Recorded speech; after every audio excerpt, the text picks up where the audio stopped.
Hey, it's Kim from LifterLMS. In this lesson, I'm going to give you a high-level overview of full site editing, or the WordPress site editor. This is a new page building experience that's coming to WordPress. You may have heard of Divi or Elementor.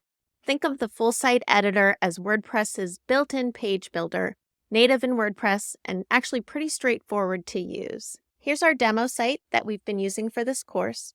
I'm going to walk you through how to access the site editor and navigate a little bit around and show you some features. This feature is only available for sites that are using a block theme. You may not have these features, so you may want to choose a block theme if you're enjoying the site editor, or just browse around and see some options for block themes available in the themes repository. To access the site editor, click on the Edit Site link in the toolbar of your WordPress site. Here you'll be able to see all of the templates throughout the WordPress site, including archives pages where blog posts would show, and different single-page templates. For example, this is a full-width page template in SkyPilot that does not have a sidebar. You can also browse this area to access the styles, the built-in styles of your full site editing experience, where you can change things like colors, fonts, font sizes, and default layouts.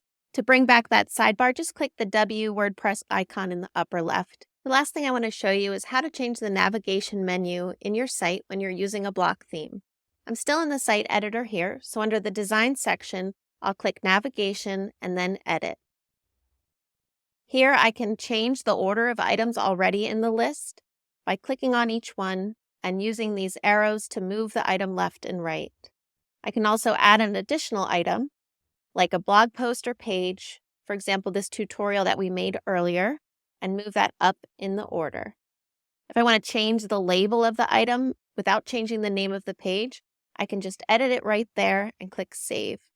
When I save, the changes get published automatically to the front end of the site, so we can see how our navigation menu has changed and click through to the individual tutorial that we added to the menu here.